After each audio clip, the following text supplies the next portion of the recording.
Assalamu alaikum students. I hope you all are fine.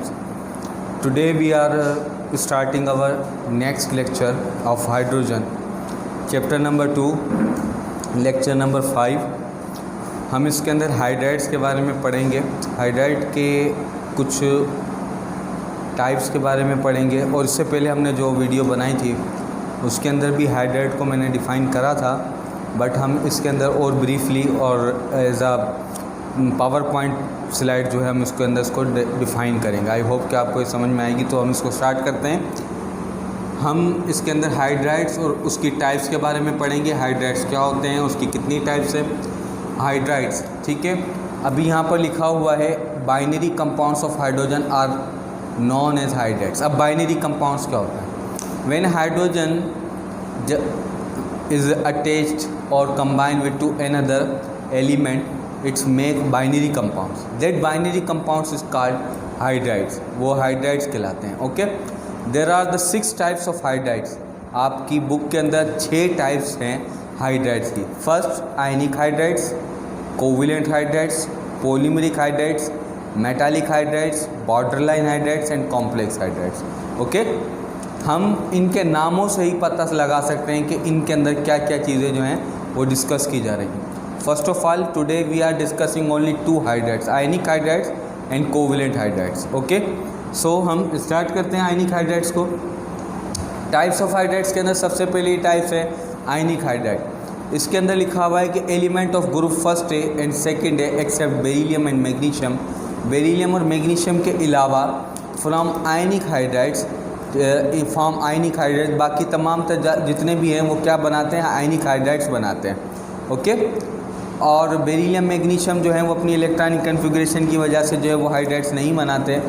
In these hydrides bond between metals atoms and hydrogen atom is ionic. इस hydrides के अंदर जो bond होता है between metal atom and hydrogen वो होता है ionic. Okay, ionic bond आप फर्स्ट ईयर में सही तरीके से पढ़ चुके हैं कि आयनिक बॉन्ड क्या होता है। तो ये बात याद रखें कि जब भी हाइड्राइड बनेगा तो उनके बीच में आयनिक बॉन्ड होगा। Okay, ionic hydrides is also known as saline hydrides और साल्ट लाइक हाइड्राइड्स। बेटा इसको साल्ट लाइक हाइड्राइड भी कहते हैं बिकॉज इसकी प्रॉपर्टी जो होती है वो तकरीबन सॉल्ट जैसी होती है, इसलिए इसको जो है वो साल्ट लाइक हाइड्राइड भी कहते हैं। और ये आइडेंटिकल टू साल्ट होते हैं, तो इसको हम साल्ट लाइक हाइड्राइड्स भी कहते हैं। In ionic hydride hydrogen act as H minus. ठीक है, यहाँ पर आपके पास जो आयनिक हाइड्राइड्स बनता है उसके अंदर हाइड्रोजन जो है वो H माइनस के तौर पर क्या करता है, रिएक्ट करता है। बिकॉज आपको पता है कि जितने भी मेंबर हैं फर्स्ट ए के और सेकंड ए के, वो जितने भी मेटल्स हैं और मेटल इलेक्ट्रोपॉजिटिव होते हैं, तो यहाँ पे हाइड्रोजन को एज अ माइनस जो है वो क्या करना पड़ेगा, एक्ट करना पड़ेगा। ओके, आयनिक हाइड्राइड्स के अंदर आपको जनरल फार्मूला बता दूं इसका। For the general formula for the first A is M and H। M is what, M is metal, sodium, potassium, rubidium, caesium, anything. मतलब फर्स्ट ए में जितने भी आ रहे हैं वो उसके अंदर जो है आपके पास जो M होगा वो मेटल होगा और हाइड्रोजन यहाँ पे H माइनस के तौर पर होगा। देखें यहाँ पे लिखा होगा where M is represent like lithium, sodium, potassium, rubidium, caesium and francium. Okay, तो इस तरीके से कोई भी इनमें से मेटल हो सकता है और हाइड्रोजन उसमें एक्ट करेगा as a minus ion, then it will be form ionic hydrides. Methods of preparation, इसको बनाने के तरीके क्या हैं? Ionic hydrides can be prepared directly on the passing of hydrogen gas over the hot alkali metals और alkaline earth metal. Ionic hydride जो है उसको आप डायरेक्टली पास करवा सकते हैं, डायरेक्टली बना सकते हैं on the passing of hydrogen gas. Hydrogen gas किस तरीके से? In the vapours form over hot alkali metal, यानी कि कोई भी सोडियम का मेटल हो, alkali metal, alkaline earth metal में से कोई मेटल हो वो हॉट हो, ठीक है, उसके ऊपर से आप पास करवाएंगे हाइड्रोजन गैस वेपर्स फॉर्म के अंदर। तो वहाँ पे हाइड्रोजन जो है वो रैपिडली रिएक्ट कर लेगा किसके साथ, उस मेटल के साथ, आया कि वो फर्स्ट से हो या सेकेंड से, आयनिक हाइड्राइड वहाँ पे बन जाएगा।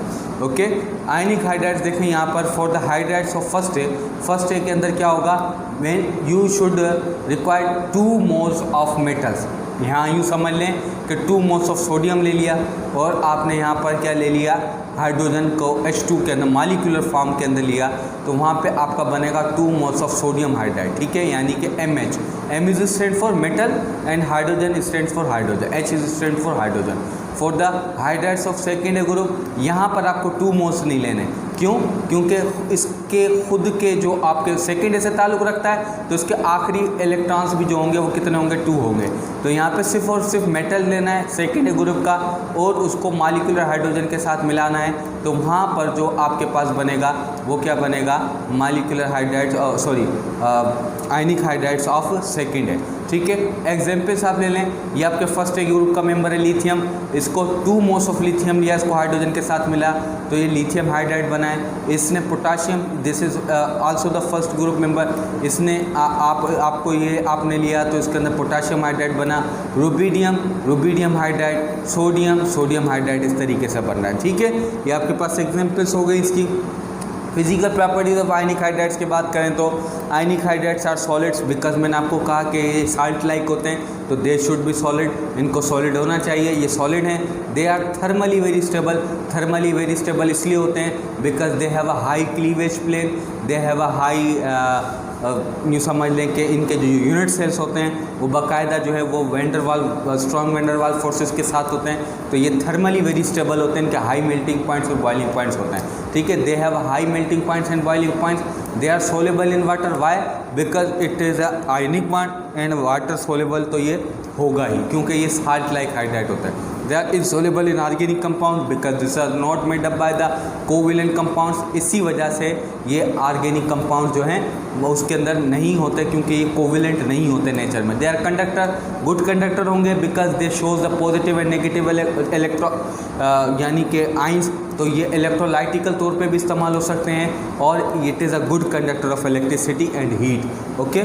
यूजेस ऑफ आयनिक हाइड्राइड्स क्या हैं, टू प्रोड्यूस हाइड्रोजन गैस, इससे आपकी हाइड्रोजन गैस प्रोड्यूस हो सकती है। रिड्यूसिंग एजेंट होते हैं, ठीक है, in the metallurgical process reducing agent के तौर पे भी इस्तेमाल होते हैं, ठीक है, ऑक्सीडाइज करके खुद रिड्यूस हो जाते हैं। Dehydrating agent for the organic solvent, dehydrating agent होते हैं ऑर्गेनिक सॉल्वेंट के अंदर, अगर आप ऑर्गेनिक सॉल्वेंट के साथ मिलाएंगे तो उसके अंदर से डिहाइड्रेटिंग करवा देंगे। What is dehydrating, removal of hydrogen, okay.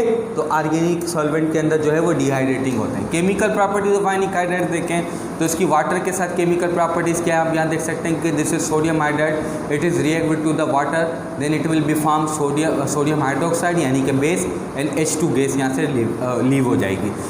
Lithium hydride यहाँ पर बनेगा, ये आपके पास बेस है lithium hydroxide and hydrogen gas जो है वो हो जाएगी। यानी कि आप यूँ समझ लें कि जब वाटर के साथ मिलेगा तो बेस और हाइड्रोजन गैस वहाँ पे बना है। पोटाशियम हाइड्राइड H2 के साथ मिला तो पोटाशियम हाइड्रोक्साइड बना है, ये भी बेस है और हाइड्रोजन गैस वहाँ से निकल गई। विद एसिड्स के साथ इसके क्या रिएक्शंस हैं, यहाँ पर जब एसिड के साथ मिलेंगे तो सोडियम हाइड्राइड HCl के साथ मिलेगा तो ये क्या बना रहे हैं, नमक बना रहे हैं यानी कि साल्ट बना रहे हैं NaCl और H2 गैस वहाँ से निकल गई। लिथियम हाइड्राइड जब HCl के साथ मिलेगा स्ट्रॉन्ग एसिड है तो लिथियम क्लोराइड ये भी आपका नमक है और ये आपके पास जो है H2 गैस यहाँ से डिवॉल्व हो रही है। पोटाशियम हाइड्राइड ये आपके साथ मिलेगा तो ये HCl के साथ मिलेगा तो KCl बनाएगा, ये भी आपका साल्ट है और H2 गैस वहाँ से जो है वो रिमूव हो जाएगी, ठीक है। अब आपके पास है दूसरी टाइप, किसको कहते हैं, कोवेलेंट हाइड्राइड। कोवेलेंट हाइड्राइड क्या होते हैं, एलिमेंट्स ऑफ 3rd डे से लेकर 7th डे तक फॉर्म कोवेलेंट हाइड्राइड। वो 3rd डे से लेकर 7th डे तक यानी कि P ब्लॉक के अंदर आने वाले एलिमेंट जो हैं वो कोवेलेंट हाइड्राइड्स बनाते हैं। They possess covalent bond in their structure, वो अपने अंदर स्ट्रक्चर जो रखते हैं वो कोवेलेंट हाइड्राइड्स का रखते हैं यानी कि कोवेलेंट बॉन्ड का रखते हैं। सो फॉर एग्जांपल BH3 ये आपके पास आपका बहुत स्टेबल कंपाउंड्स होता है। एल्यूमिनियम ट्राइहाइड्राइड आपके पास मीथेन है very stable compound, ammonia very stable compound, H2S hydrogen sulphide बहुत स्टेबल कंपाउंड है, HCl ये भी स्टेबल कंपाउंड्स हैं। These all are the examples of covalent hydrides, ठीक है। देखें यहाँ पे हाइड्रोजन बोरोन के साथ मिला हुआ है, हाइड्रोजन एल्यूमिनियम के साथ मिला हुआ है, हाइड्रोजन कार्बन के साथ मिला हुआ है, हाइड्रोजन नाइट्रोजन के साथ मिला हुआ है, हाइड्रोजन सल्फर के साथ मिला हुआ है, हाइड्रोजन क्लोरीन के साथ मिला हुआ है। सो इट मीन्स कि ये आपके 3rd A से लेकर 7th A तक के जितने भी मेंबर्स हैं उनके साथ ये हाइड्राइड्स बनाता है। मेथड्स ऑफ प्रिपरेशन क्या हैं? Covalent hydrides can be prepared by 2 methods, 2 methods के तरीके से बन सकता है। एक तो होता है डायरेक्ट मेथड। डायरेक्ट मेथड के अंदर क्या है, आपको नाइट्रोजन गैस को आपको हाइड्रोजन 3 मोल्स ऑफ हाइड्रोजन के साथ मिलाना है, तो ये अमोनिया बना लेगा NH2NH3, ठीक है। इसी तरीके से हाइड्रोजन को आप सल्फर के साथ मिलाएंगे तो हाइड्रोजन सल्फाइड बन जाएगी गैस। इसी तरीके से हाइड्रोजन को अगर आप क्लोरीन के साथ मिलाएंगे तो 2 मोल्स ऑफ HCl बन जाएंगे। This is a direct method. Indirect method के अंदर क्या होता है, by the action of water on the suitable compounds we can prepare the different covalent hydride. हम क्या करते हैं, एक्शन ऑफ वाटर जो है वो करवाते हैं किसी खास तौर पर, खास कंपाउंड्स के तौर पर, तो वहाँ पर आपके पास कोवलेंट हाइड्राइड बन जाता है। अब देखिए यहाँ पे एल्यूमिनियम ट्राई कार्बाइड बन रही है, ठीक है। एल्यूमिनियम ट्राई कार्बाइड जो है ये आपका 6 मोल्स ऑफ H2O के साथ मिलेगा, तो एल्यूमिनियम ट्राई ऑक्साइड, ठीक है, और साथ साथ में CH4 वहाँ पे बन रहा है, ये आपके पास कोवलेंट हाइड्राइड बन रहा है, ठीक है। ये मैग्नीशियम नाइट्राइड है। मैग्नीशियम नाइट्राइड को आप H2O के साथ मिलाएंगे तो मैग्नीशियम हाइड्रोक्साइड बेस बनेगी और 2 मोल्स ऑफ NH3 यानी कि कोवलेंट हाइड्राइड बनेगा। ये आपके पास कैल्शियम फॉस्फाइड है। कैल्शियम फॉस्फाइड जो है ये आपके पास calcium phosphide 6 moles of H2O के साथ मिलेगा तो कैल्शियम हाइड्रोक्साइड बनेगा, एंड 2 मोल्स ऑफ PH3 को फॉस्फीन कहते हैं, ठीक है, फॉस्फीन बनेगा, ठीक है। ये आपके पास कोवलेंट हाइड्राइड्स होता है, ठीक है। इसी तरह PCl3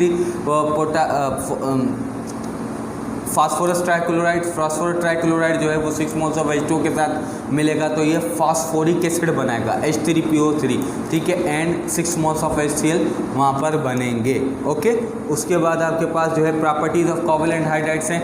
covalent hydrides are gases और लिक्विड्स। जनरली मैंने जितने देखे हैं they are gases, okay. Liquids भी होते हैं, एग्जाम्पल CH4 गैस है, NH3 गैस है, H2S भी गैस होता है। लिक्विड के अंदर आपके पास H2O है, HCl है, ये आपके पास लिक्विड है। Liquid are volatile. बेटा याद रखना कि जो इनके लिक्विड होते हैं ना वो वोलेटाइल होते हैं बिकॉज ये एटमॉस्फेरिक ऑक्सीजन के साथ क्या करते हैं, रिएक्शन करते हैं। They have a low melting points and boiling points. इनके melting points boiling points low होते हैं because having a covalent bond. They are colourless compound. Mostly याद रखना ऑर्गेनिक कंपाउंड वैसे भी कलरलेस होते हैं, सॉरी कोवलेंट कंपाउंड जो है वैसे कलरलेस होते हैं और ये भी कलरलेस ही होते हैं। नेचर क्या है, हाइड्राइड्स ऑफ 3rd A से लेकर 4th A तक आर न्यूट्रल। इनकी जो 3rd A से लेकर 4th A तक जितने भी हाइड्राइड बनते हैं वो न्यूट्रल होते हैं। Hydrides of 5th A are basic. जो 5th A के अंदर हाइड्राइड बनते हैं वो बेसिक होते हैं, and hydride of 6th and 7th A are acidic, वो एसिडिक होते हैं। यानी कि आप यहाँ पे HCl देख सकते हैं 7th A से ताल्लुक़ रखता है तो ये एसिडिक होगा। आई होप कि आपको ये दोनों कोवलेंट हाइड्राइड्स और आयनिक हाइड्राइड्स समझ में आए होंगे। अगर आपको उसके बारे में कोई सवाल है तो आप मुझसे पूछ सकते हैं। थैंक यू, अल्लाह हाफ़िज़।